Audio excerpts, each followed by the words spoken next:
Right, welcome back. ఇక పట్టభద్రులు greater municipal ఎన్నికలపైన Telangana పార్టీలు focus పెట్టి ఈ అంశంపైన చర్చిస్తున్నాం. మనకు అందుబాటులో ఉన్నారు చాలా వేణుగోపాల్ గారు, బీజేపీ నాయకులు. వేణుగోపాల్ గారు, మీరు చెప్పండి, గ్రేటర్ ఎన్నికలు కావచ్చు, మున్సిపల్ ఎమ్మెల్సీ ఎన్నికల్లో ఒంటరిగానే పోటీ చేస్తామని స్పష్టం చేస్తుంది బీజేపీ. మూడో ప్రత్యామ్నాయంగా ఉన్నటువంటి బీజేపీ, కాంగ్రెస్, బీఆర్ఎస్ పార్టీలను ఏ విధంగా ఎదుర్కొంటుందంటే ఏం చెప్తారు? అందరికీ నమస్కారం. ఈ యొక్క చర్చలోకి ఆహ్వానించినందుకు ముఖ్యంగా రాజ్ న్యూస్ వారికి ధన్యవాదాలు. ఇప్పుడే బీఆర్ఎస్ అండ్ కాంగ్రెస్ పార్టీకి సంబంధించినటువంటి ప్రతినిధులు మాట్లాడడం జరిగింది.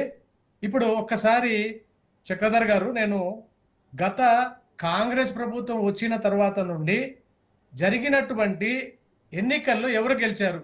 సూటిగా నా ప్రశ్న. గత కాంగ్రెస్ ప్రభుత్వం 2023 నుంచి వచ్చిన తర్వాత ఎన్నికలు జరిగింది.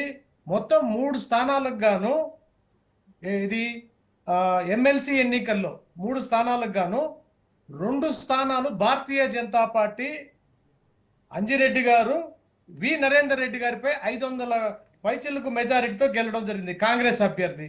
అదేవిధంగా మల్కా కొమరయ్య గారు ఉపాధ్యాయ నియోజకవర్గం, అంజిరెడ్డి గారేమో పట్టభద్రుల నియోజకవర్గం నుండి మెదక్, నిజామాబాద్, ఆదిలాబాద్, కరీంనగర్ గ్రాడ్యుయేట్ స్థానం నుంచి గెలిచారు. మల్కా కొమరయ్య గారు నిజామాబాద్, ఆదిలాబాద్, కరీంనగర్ ఉపాధ్యాయుల స్థానం నుంచి వంగా మహేందర్ రెడ్డిపై మల్కా కొమరయ్య గారు మా భారతీయ జనతా పార్టీ అభ్యర్థి గెలవడం జరిగింది. ఇక ఇప్పుడే మాట్లాడుతున్నారు కాంగ్రెస్ పార్టీ అధికార ప్రతినిధి మిత్రుడు, ఏదో మాట్లాడుతున్నాడు. మేము ఇట్లా చేస్తున్నాం, అలా చేస్తున్నాం, ఇలా చేస్తున్నాం, జంజీకి దగ్గరేయం. మీ ముఖ్యమంత్రి ఒక విద్యాశాఖ మంత్రిగా జంజీని పెట్టాలన్నారు. మరి ఇప్పుడు విద్యాశాఖ మంత్రి ఆయన చేతిలో పెట్టుకుని జంజీని పెట్టాల్సిన అవసరం ఉందా లేదా? ఆ మాటకి కరెక్ట్గా సమాధానం చెప్పాలి మీరు. జంజీని పెట్టాలని చెప్పినటువంటి మీ ముఖ్యమంత్రి గారు కనీసం ఆ దిశలో ఆలోచిస్తున్నారా? అది చెప్పండి. నేను మీరు మీరు పదే పదే మాట్లాడుతున్నారు, నిరుద్యోగులకి దగ్గర అవుతున్నాము, 21 ఏళ్లకి సంబంధించి ఏదో చెప్తున్నామని చెప్తున్నారు.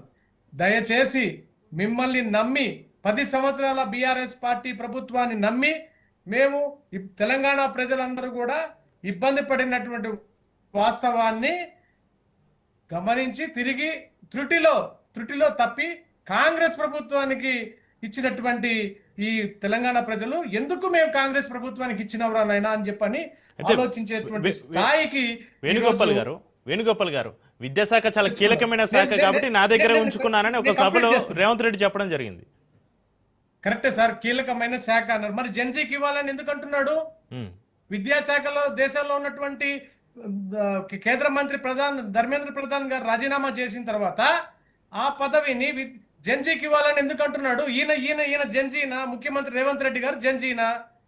జంజీకి ఇంపార్టెన్స్ ఇస్తున్నప్పుడు, జంజీకి మీరు సముచిత స్థానం కల్పిస్తున్నప్పుడు మీరు మీ విద్యాశాఖ మంత్రిని మీరు జంజీకి ఇచ్చి మీరు ముందుగా మీరు ఆ దిశలో ప్రయాణించవచ్చు కదా.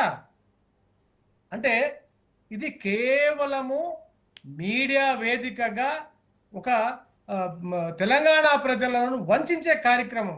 కేసీఆర్ గారు అనుకుంటే కేసీఆర్ గారిని మించిపోయినాడు మన ముఖ్యమంత్రి రేవంత్ రెడ్డి గారు. కేవలం డైవర్టెడ్ పాలిటిక్సే, మొత్తం డైవర్టెడ్ పాలిటిక్సేనండి.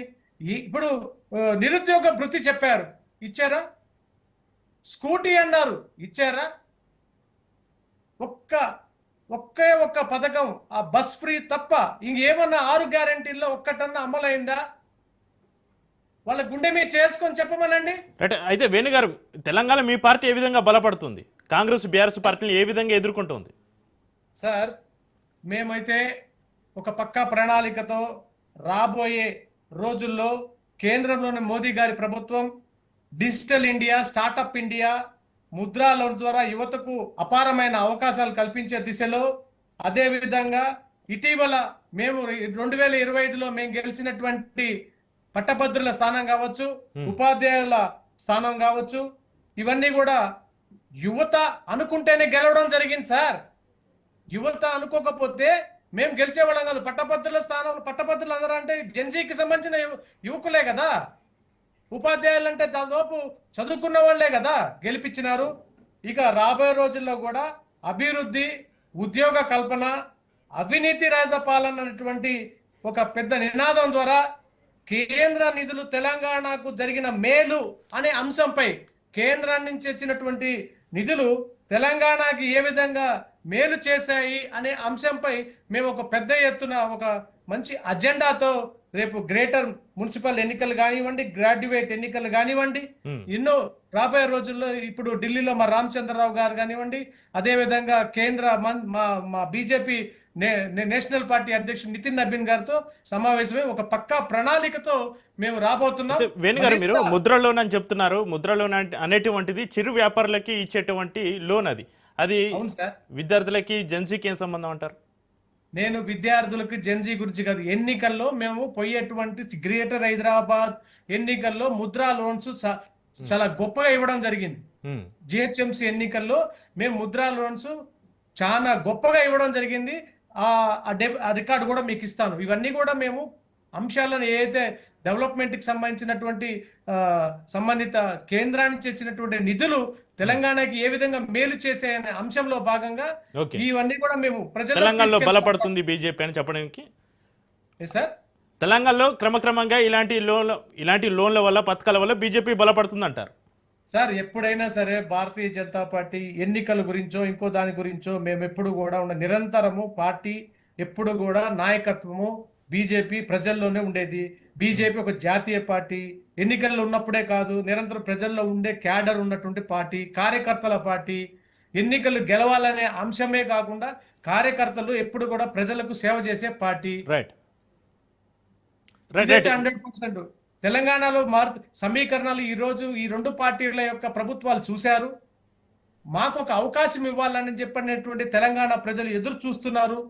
దానికి సంబంధించి మేము ప్రజలని ఏ విధంగా మేము ఓటు అడిగి ఏ విధంగా మాకు అధికార దిశగా మేము ప్రయత్నం చేయాలనేటువంటి ఆలోచనలో ప్రణాళికగా పక్కా ప్రణాళికతో మేము ఈసారి రాబోతున్నాం. ఖచ్చితంగా 3 జిహెచ్ఎంసీ కార్పొరేషన్లను కొట్టబోతున్నాం. రైట్ వేణు గారు మనకు అందుబాటులో ఉన్నారు ప్రముఖ రాజకీయ విశ్లేషకులు మస్తాన్ రావు గారు.